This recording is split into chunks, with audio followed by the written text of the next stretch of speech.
En líneas generales, el futuro es impredecible, los periodistas nos equivocamos continuamente, trabajamos con una materia que es muy poco asible. El kirchnerismo no es causa, sino consecuencia de un proceso que también es mundial. Uno ve en Estados Unidos la Fox, triplica en audiencia la CNN. En Brasil, por ejemplo, existe la misma grieta. En Estados Unidos existe la misma grieta. Hoy la política está manejada con la lógica del espectáculo. Y en el espectáculo, como se sabe, hay un solo pecado mortal, que es el aburrimiento. Las sociedades son tolerantes con los defectos de sus gobernantes.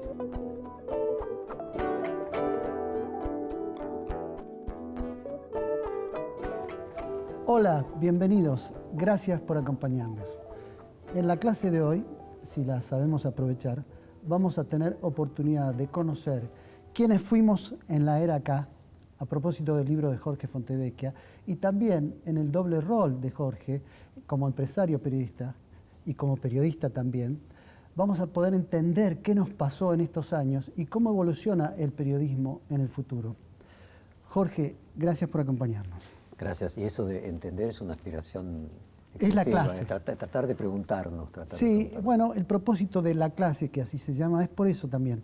Nosotros que preguntamos con la intención de saber, de querer aprender de las personas que invitamos. Claro, no, y la clase, la idea es el maestro ignorante, en realidad no se sabe. Claro.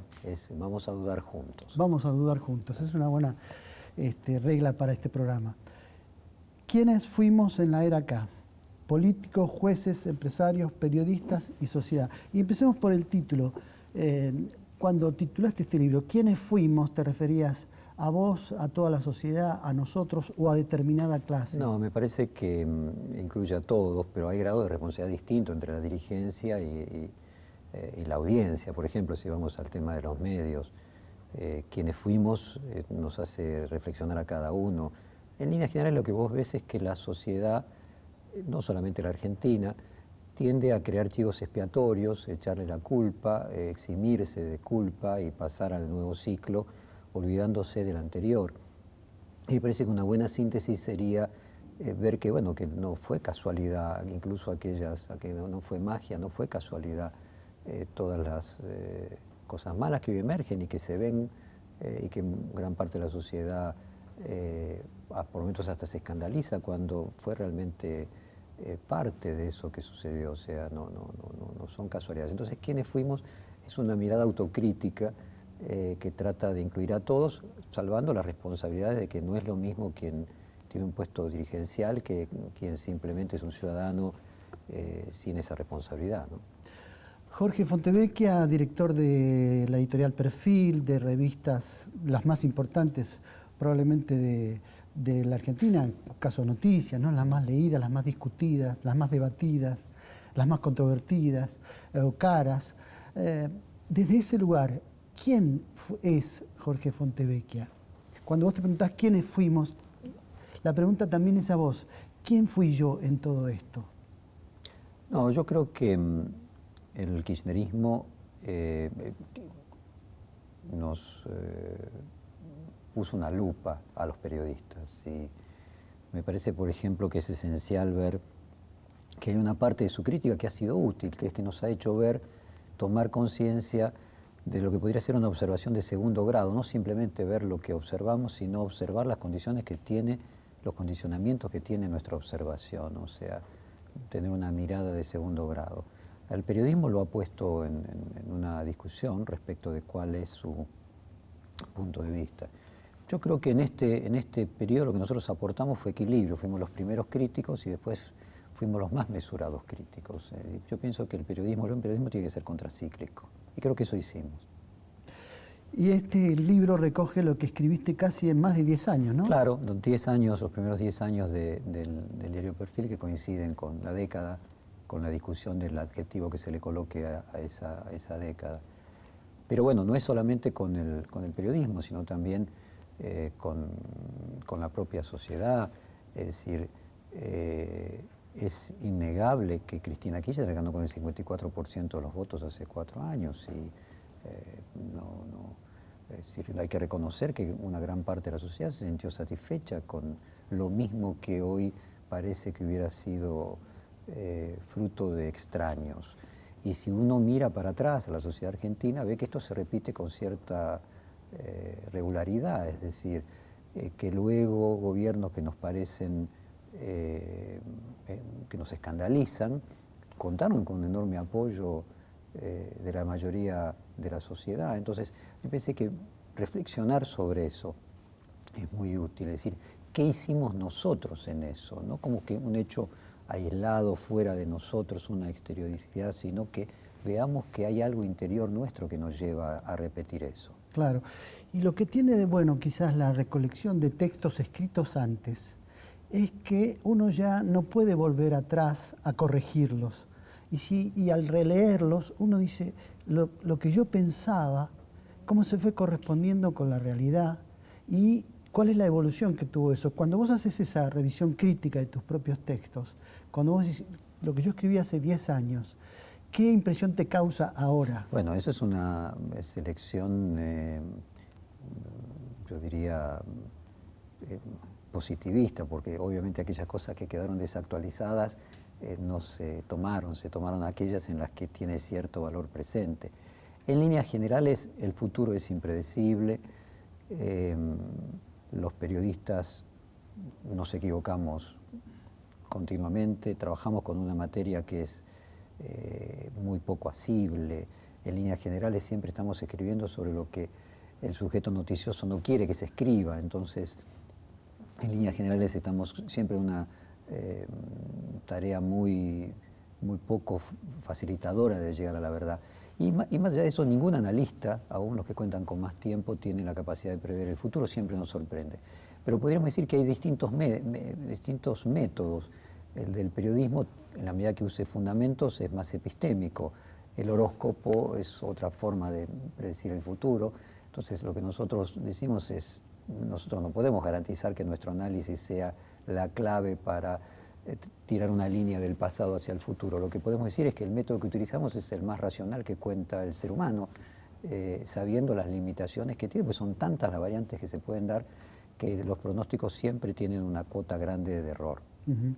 Hay investigaciones que han publicado en la revista Noticias, en el diario Perfil, no hace tanto, digamos, durante la década o los 12 años de gobierno kirchnerista. Que luego se confirmaron, sí. Que luego se confirmaron, pero en aquel momento no tuvieron, la sociedad no los recogió ni los tuvo en cuenta, y ahora, desde hace 5 o 6 meses nomás, hay como una revelación de un estado de corrupción que los medios anticipaban, pero que la gente...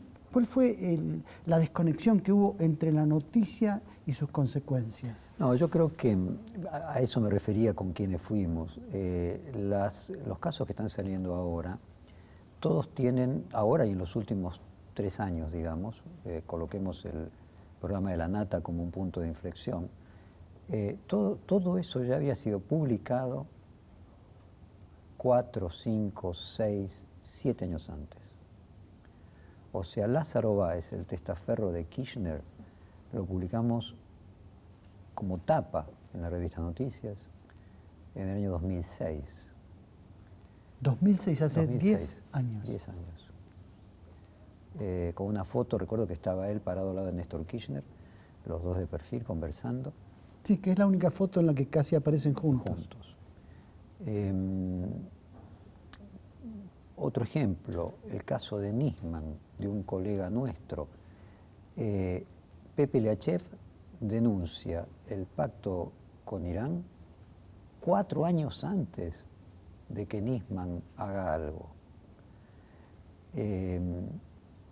Vos ves que se repite continuamente la idea de que la verdad solamente es tenida en cuenta en determinadas circunstancias, que no es simplemente que sea verdadero o siquiera verosímil, sino que tienen que darse otras circunstancias. En líneas generales lo que vos ves es que las sociedades son tolerantes con los defectos de sus gobernantes en la medida que sus gobernantes les son útiles.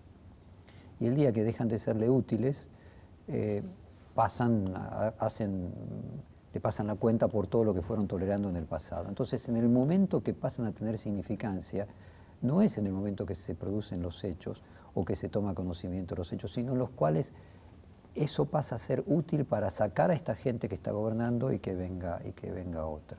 Uh-huh. Y además, en general, esa relación con la sociedad se da en tanto y en cuanto uno sienta que tiene algún beneficio. No hay reclamo mientras haya beneficio, ¿no? Claro, hay una conducta utilitarista.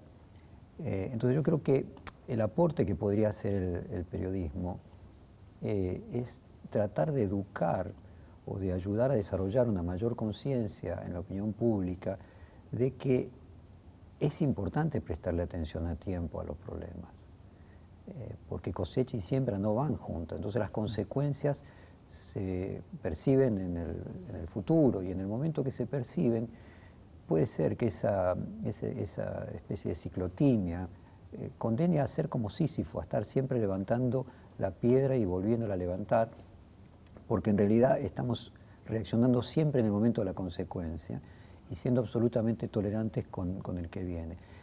Creo que hay un aprendizaje en este sentido, es decir, me da la sensación de que la repetición, porque lo mismo sucedió con Menem, que la repetición de ese comportamiento produce un proceso de educación en la sociedad que haga que probablemente hoy sea menos tolerante de lo que fue en el pasado, espero, aun cuando, y también espero, le vaya bien al actual gobierno, cosa que todavía no sucede, pero vamos a suponer que este gobierno lograse crear otro ciclo de crecimiento económico. ¿Le tolerarán todo en ese momento? ¿O le tolerarán un poco menos después de haber visto que tolerarle a Kirchner y tolerarle a Menem luego tenía consecuencias muy gravosas?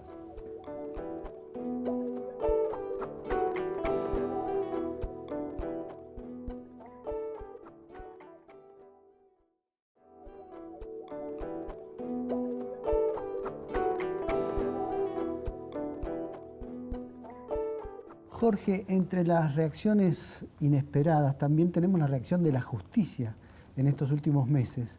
Digo, con denuncias, como decíamos antes, del año 2006, pero la justicia también se tomó su tiempo para actuar.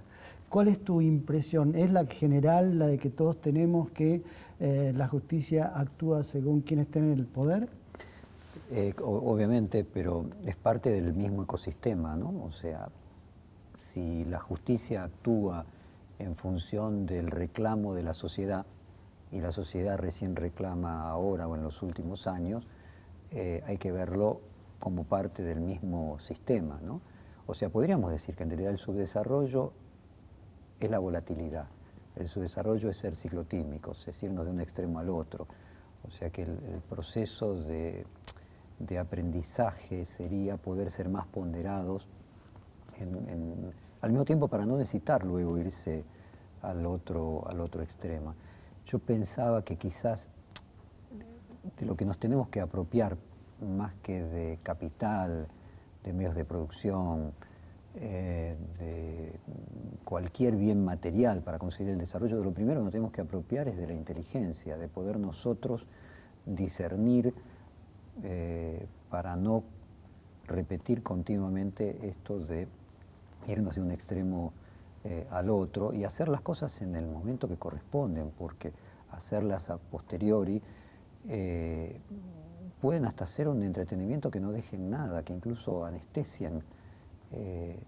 Me parece que otro aspecto, vos me preguntabas respecto de los medios de comunicación, yo te decía que el kirchnerismo con su crítica nos ayudó a permitirnos tener una observación de segundo grado, es decir, no solamente observar lo observado, sino observar nuestros condicionamientos en el proceso de observación, es decir, observarnos a nosotros mismos observando. Pero también está lleno de aspectos negativos que uno percibe, que los valores en los que nosotros nos educamos en el periodismo, de ecuanimidad, de equidistancia, de darle la posibilidad a ambas partes a expresarse, el tratar de mantener nosotros mismos una distancia crítica con nuestros propios afectos, valores que marcaron el periodismo profesional en la última mitad del siglo XX, hoy no tienen para las audiencias la misma importancia que tenían. Por el contrario, lo que se percibe es que la audiencia premia y va a buscar aquellos mensajes que confirman y extreman sus pensamientos, en lugar de aquellos que los incomoden, los hagan crecer, los hagan reflexionar. Se percibe que hay una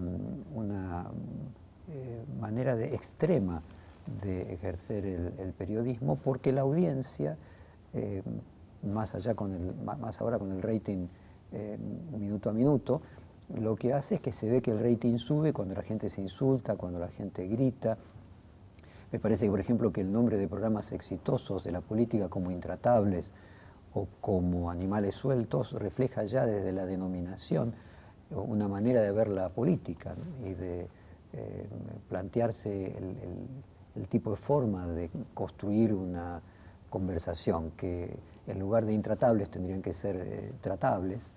Pero bueno, esa cuestión de época, que a mi juicio el kirchnerismo empeoró el periodismo, me parece que trasciende o sea, el kirchnerismo no es causa, sino consecuencia de un proceso que también es mundial. Uno ve en Estados Unidos la Fox triplica en audiencia la CNN, que mantiene la CNN los valores clásicos de equidistancia, y la Fox, por el contrario, asume una posición partisana, crítica, hipercrítica, de extrema derecha, como si fuera Trump, por ejemplo, y cosecha muchos aplausos. Es decir, están las dos cosas, la toma de conciencia de nosotros observando lo observado, y al mismo tiempo el empeoramiento en cuanto al gusto, diría, que es que la gente pareciera que rechazara aquello que le contradice sus pensamientos, sus ideales, y premia solamente aquello que exacerba sus propias opiniones. Qué curioso eso, porque estaba reflexionando sobre lo que vos decías recién, digo, que contradice un poco lo que fue en los años 70 y demás, que aparecían medios partidarios o medios dirigidos a sectores. Recuerdo el diario La Voz, por ejemplo, o el diario Noticias de aquella época, el diario El Mundo que hacía el ERP, y después revistas muy partidarias, El Descamisado y demás, que fueron perdiendo audiencia justamente porque se dirigían a un sector reducido que solo leía para confirmar lo que ya pensaba, y que después fueron desplazados por medios un poco más... Y probablemente a lo que yo me refiero no es casualmente a esa prensa, podríamos decir, de vanguardia, Claro. que siempre, como vos bien dijiste, es de minorías, sino más algo parecido a lo de Guy Debord, de la sociedad del espectáculo. O sea, la política se ha convertido tiene una lógica del espectáculo que no tenía hace algunas décadas atrás. Guy Debord escribe este libro entre los 60 y los 70, y es un proceso que se va dando de manera creciente. Entonces, hoy la política está manejada con la lógica del espectáculo, y en el espectáculo, como se sabe, hay un solo pecado mortal, que es el aburrimiento. Entonces, guiados por que no exista aburrimiento, la política ha ido incorporando técnicas de llamar la atención de la audiencia propias de otros géneros. Si vos te fijás en lo que hace, por ejemplo, Intratables, es llevar a la noche y a los programas donde participan políticos la lógica de la tarde de Rial de los programas de espectáculos, donde distintas personas, generalmente más vedettes, pero algunas personas del mundo del espectáculo, sin pudor se llegan al insulto, se pelean sin sonrojarse, y que en el mundo del espectáculo tiene una lógica que se fue aceptando como normal. El insulto no tiene el mismo grado ofensivo, a veces hasta puede parecer afectuoso. Pero bueno, se llevó esta lógica a los programas de la noche, donde participan los políticos. Entonces lo que uno ve es una confusión respecto de que la política también es un show y también es un espectáculo. Entonces este es un aspecto negativo. El positivo es que nos hace reflexionar a nosotros, los periodistas, desde dónde opinamos lo que opinamos, desde dónde observamos lo que observamos. El negativo es que la política se ha convertido en un espectáculo, y esto ha llevado a que, en búsqueda del rating, la audiencia va a confirmar lo que desea, y lo que desea generalmente es extremar lo que ya piensa. Claro. Es decir, que esa instalación de la grieta que se fue dando en los últimos años, ahora los medios o algunos medios, determinados medios, lo aprovechan, lo han convertido casi como en un negocio. Es decir, con la excusa de que existe la grieta y que vamos a tratar de cerrar esta grieta, mantengamos la grieta que sigue dando rating. Claro, yo ahí tengo una mirada de... Creo digamos, inclusive vamos, por darte un nombre, hay periodistas que uno ve que han incorporado el personaje. El caso de Brancatelli, por ejemplo, o algunos de esos periodistas que, aprovechándose en esta división en la grieta, han encontrado un personaje y lo ejercen como parte de su trabajo. Claro, pero es interesante ver y llegar a la causa irreductible, ¿no? Me parece que cada una de estas personas o sujetos jurídicos, como podría ser una marca o un canal de televisión, no son la causa, sino son la consecuencia de un proceso más complejo, porque no es solo en Argentina, no es solo acá. Claro, no es. En Brasil, por ejemplo, existe la misma grieta. En Estados Unidos existe la misma grieta. Es decir, hay algo que no tiene que ver con el kirchnerismo, que mucho menos tiene que ver con... no lo creó América, por ejemplo, apenas es un espejo que lo refleja. Hay algo en el posmodernismo más volátil, más efímero. La velocidad en el posmodernismo es distinta y la velocidad del cambio al que era en el modernismo. Es decir, hay un fenómeno donde el periodismo, un fenómeno complejo donde el periodismo está totalmente trascendido por cuestiones mucho más amplias que la de los periodistas nosotros mismos, ¿no? Ahora que decís eso de que es un fenómeno que se repite y que viene, uno lo puede reconocer incluso históricamente, en Netflix hay una serie que recuerda el debate que hizo la ABC en las convenciones republicanas de los años 60 de republicanos y demócratas. ABC era el canal que tenía menos audiencia y encontró como fórmula presupuestaria baja además que Gore Vidal y William Buckley hicieran un debate cada noche. Y el debate era entre un liberal y un conservador casi de ultraderecha. El debate fue tan bueno y además hubo explosiones, títulos en ese momento. Uno le dijo al otro, eres un nazi, el otro le dijo al otro, eres un homosexual. Que terminó siendo ese debate más importante que la cobertura que hacía de las convenciones de los partidos. Y inventaron la grieta, digamos, inventaron la diferencia que ya existía, ¿no? Y muchas veces a los medios. Vos ves que incluso esas diferencias no son ideológicas, son solo estéticas. O sea, la cuestión de fondo pasa a ser por momentos secundaria o no tan relevante, y hay una división casi diría relacionada con el gusto, ¿no? Lo que pasa a ser lúdico y deportivo. Pero yo creo que por eso digo que es un fenómeno que trasciende al periodismo. O sea, la política no es hoy lo mismo que era hace 20 años. Entonces, los programas políticos obviamente no podrían seguir con las mismas categorías. Hoy hay otras categorías, en general y simplificadamente son las categorías del espectáculo las que dominan la construcción de subjetividad. Y en tu relación, digamos, doble rol, digo, de empresario, periodista y periodista, ¿cómo ves vos la evolución? Digo, para vos debe ser todos los días un problema, pero un buen problema, a pensar cómo encaramos ahora el periodismo. Sí, la verdad nadie tiene ninguna idea de cómo va a ser. Vos pensás que hace solo 5 años no estaban masificados los teléfonos inteligentes. Hoy nos parece de toda la vida, pero hace 5 años gente no se comunicaba por WhatsApp. El costo de había un costo de comunicarse, hoy no hay más costo de comunicarse. Entonces, la velocidad de los cambios es tan grande que es casi imposible predecir cómo va a ser el periodismo dentro de 10 años. Y mucho menos dentro de 15. Me cuentan, por ejemplo, que las empresas que producen señales de cable mundiales, como la que mencionamos, Fox, Turner, firman contratos de renovación mundiales cada 10 años y que están firmando ahora la próxima renovación y piensan que quizás dentro de 10 años no haya señales de cable pagas como hay hoy, que sea la última renovación. Y lo que tantas veces se dice, que los matrimonios que se constituyen hoy en día en la lista de casamiento no ponen televisor y directamente la computadora sustituye a todas las demás pantallas.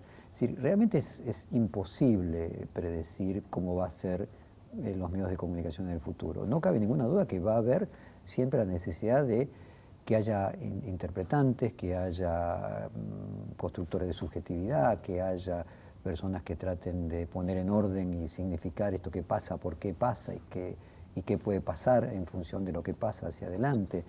Pero eso no quiere decir que sean hechos de la misma manera que nosotros hoy concebimos al periodismo. Vos pensás que el periodismo que nosotros conocemos, en el que nos formamos, es algo bastante nuevo en la historia de la humanidad. No tiene más de 120 años. Y hay muchas otras fenómenos mucho más importantes que también tienen menos de 120 años. Por ejemplo, la juventud es un fenómeno del siglo XX, un invento del siglo XX, porque hasta el siglo XIX, a los 13 años, la persona iba a trabajar. La clásica foto del papá y el hijo vestidos los dos con chaleco igualito al lado del otro. Y solamente iban a la universidad el 1%, la clase más alta. Entonces, recién en el siglo XX se generó un progreso en la humanidad que permitió que hubiera un alargamiento de la infancia, digamos, y que pudiese haber 6, 7 años más de que hubiese personas consumiendo y no produciendo. Eso modifica la subjetividad, modifica el sentido del tiempo. O sea, vos ves que hoy en día la velocidad con que las cosas cambian está relacionada no solamente con la tecnología, sino también con que la vida tiene una dimensión distinta. En ese periodismo que nosotros estamos hablando, de la gloria del periodismo en los años 70, la edad promedio de la vida era 50 años. Hoy casi que se duplicó. Esos fenómenos alteran al periodismo y pensarlo, para concluir tu pregunta que no la respondí del todo, la verdad no tenemos mapa. Vamos haciendo un camino al andar con angustia y tratando de encontrar señales que cada año cambian y lo que parecía que iba a ser de una manera termina siendo de otra. Entonces lo único que te queda es la vocación y la voluntad de estar ahí. Y si estás ahí, esperar que puedas interpretar en cada momento lo adecuado.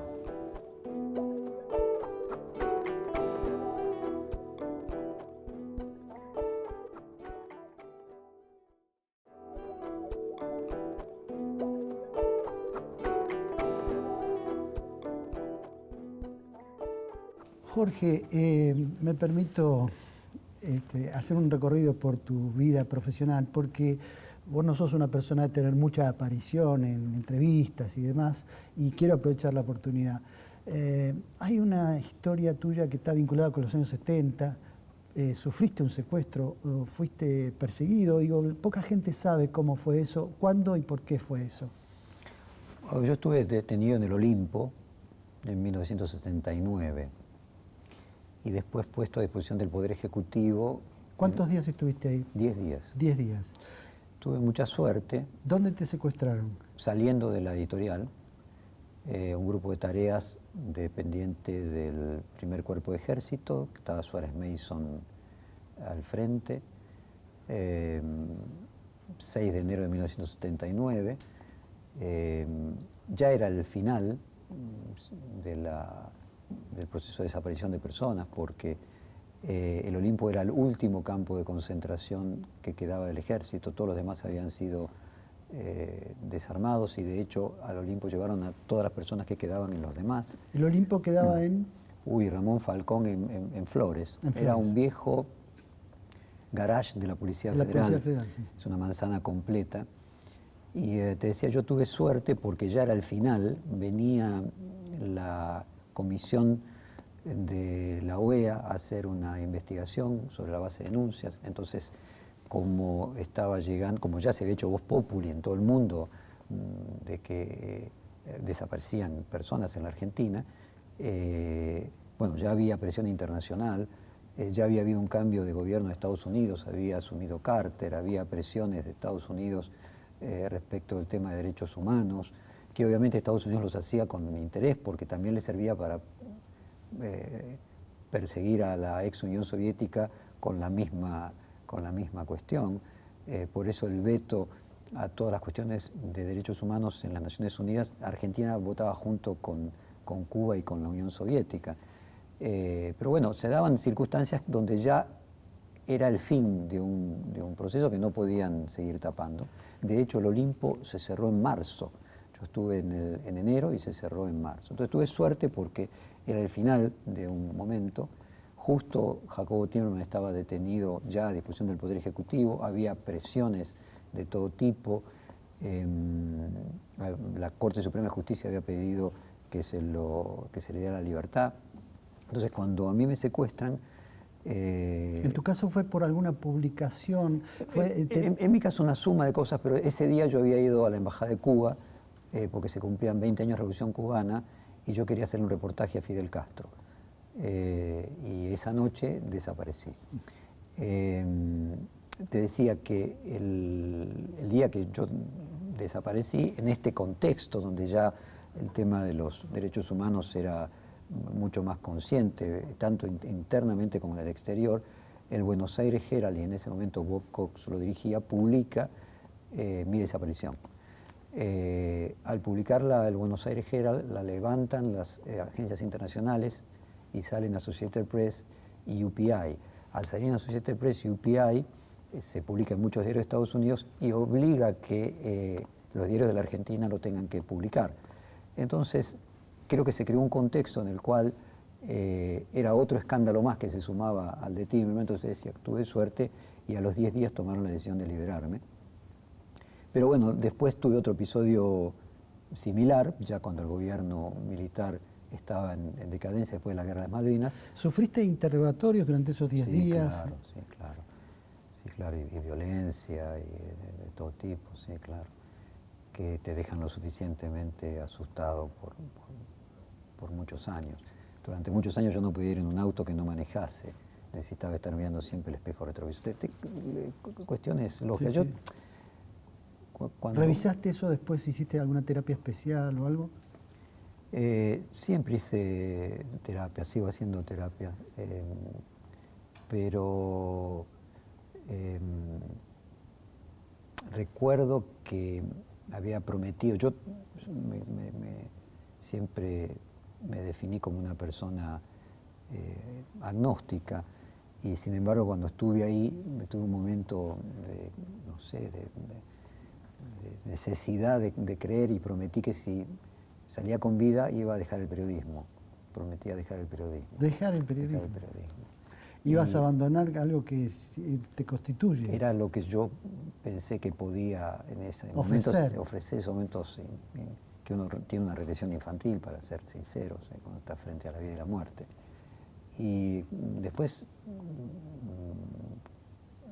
cuando volví del exilio, recuerdo que volví a la Argentina, volví a la democracia y pasaba caminando, yo el último año de la dictadura lo viví en Nueva York, pasaba caminando por frente a la Catedral de San Patrick y justo al día siguiente volví a la Argentina y entré y tuve una especie de diálogo extraño en un agnóstico, que le dije algo así como ese Dios al que le había prometido iba a dejar el periodismo, que le pedía disculpas porque no había cumplido, pero que prometía hacerlo de la mejor manera posible y tratar de ser útil con mi profesión.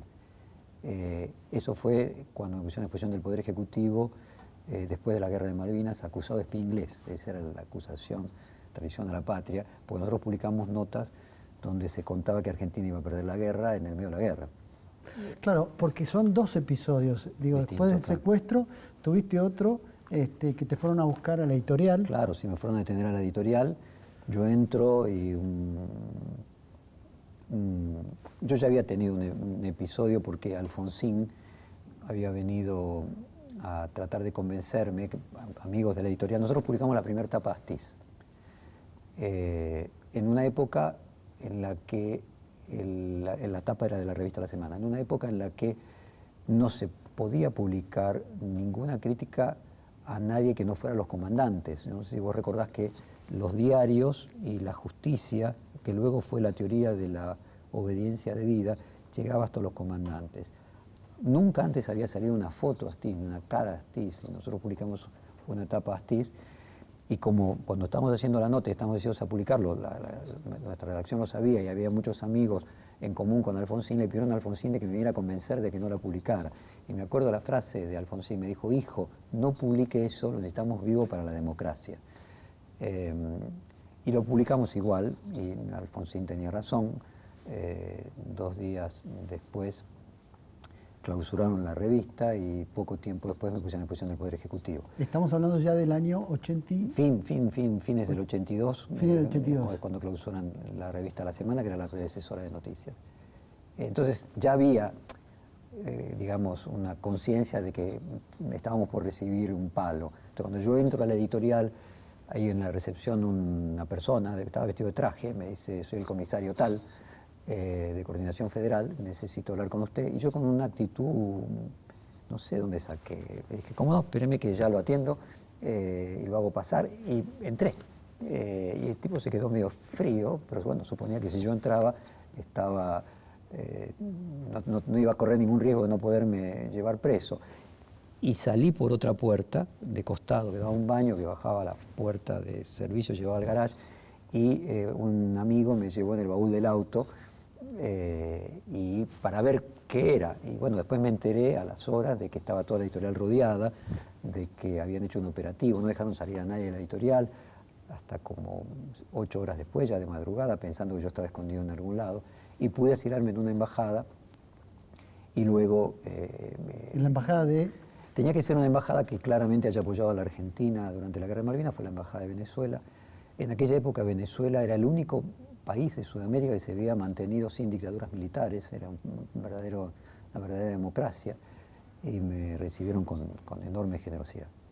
¿Y qué tuvo que ver el expresidente Menem en todo esto? Yo no sabía, el expresidente Menem, un día estando en la embajada, el embajador me dice que iba a romper una especie de protocolo que normalmente a un exilado no se le permite recibir a políticos, y que iba a permitir que viniera un político que había tenido que ver en que él me concediera el asilo. Este embajador era de familia sirio-libanesa, este venezolano. Entonces entra una persona que yo no conocía, que era Carlos Menem, y me cuenta de que un amigo común lo había llamado esa noche, y que como él conocía por su origen árabe, el embajador de Venezuela, le había recomendado la embajada de Venezuela.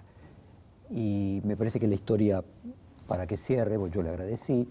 Después Menem fue presidente, nosotros fuimos muy críticos de Menem. Entonces un día él me llama y me dice: Jorge, yo te salvé la vida, ¿por qué sos tan crítico con nosotros? Yo le dije: mire, presidente, usted salvó mi vida, casualmente porque nosotros publicábamos y hacíamos un periodismo crítico. Si no hubiéramos hecho periodismo crítico, no hubiéramos necesitado que usted me salve la vida. Entonces sería una paradoja, una locura que usted ahora me pida que no haga lo mismo. Si no hubiera hecho eso, no hubiera necesitado que usted interviniese. Por tanto, lo que yo le digo es que si su vida corre peligro, yo voy a poner en riesgo la mía, pero déjeme seguir haciendo periodismo como nosotros siempre pensamos que teníamos que hacer.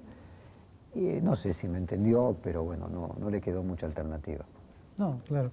Además, en esta revisión histórica que estamos haciendo, digamos, ¿no?, de tu propia vida, se corresponde también con periodos muy intensos de la historia argentina, y ya con tantos años vividos, con tantos periodos intensos vividos, para cerrar esta parte de la historia, digo, ¿cuál es tu lectura de...? Porque la viviste, la escribiste, la pensaste, digamos, sos un protagonista central de esto que pasó, la sufriste, digamos. ¿Cuál es tu lectura después de casi 40 años y de la democracia, la dictadura? ¿Hay algo que podés identificar como algo que nos pasa recurrentemente? ¿Somos víctimas? ¿Somos causas? Yo creo que una de las cosas que tenemos que ver es que no es Argentina solo. A mí me ha tocado vivir después en Brasil 2 veces, en 2 décadas diferentes, y lo que observé es un paralelismo entre Brasil y Argentina muy llamativo. Los 2 países tuvimos dictaduras en las mismas épocas, los dos países tuvimos hiperinflaciones en las mismas épocas, los dos países recuperamos la democracia en las mismas épocas, los dos países logramos salir de la hiperinflación con planes antiinflacionarios exitosos en las mismas épocas, los dos países con la caída del muro de Berlín entraron en la ilusión del viaje al primer mundo, las privatizaciones en las mismas épocas. La misma frustración se sintió a comienzos del siglo XXI. Los dos países apelaron al populismo, los dos países apelaron a la universalización de subsidios y ahora los dos países están pasando una crisis, un interregno. ¿Qué quiero decir con esto? Yo tengo una mirada hegeliana a la historia, o sea, creo que Alfonsín, Menem, Kirchner, Macri no son la causa sino apenas la consecuencia de procesos mucho más complejos. Y creo que lo que hoy estamos viviendo es un interregno del pospopulismo, que todavía no llegó a una idea fuerza unificadora, por eso la grieta en gran parte, o sea, la grieta es que no existe ahora una idea fuerza que nos convoque a todos, que más allá de las diferencias, porque siempre va a haber diferencias, pero haya un denominador común en el que todos creamos, como fue hace 10 años, la idea de que el aumento del precio de las commodities iba a permitir que una gran porcentaje de la población de la clase baja ascendiese a clase media y eso fuera bueno para toda la sociedad. Y esa fue una idea fuerza aglutinante.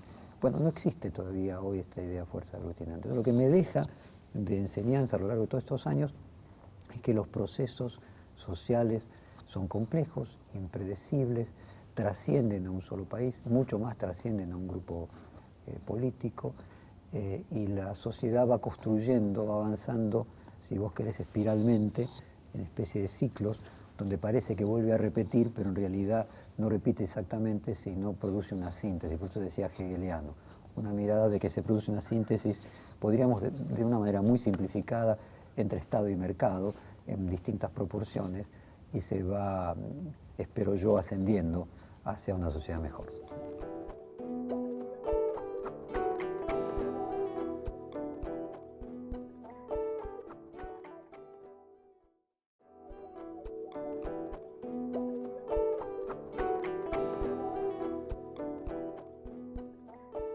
Jorge, recién hacías una relación con Brasil, ¿no? La identidad que tenemos con Brasil histórica.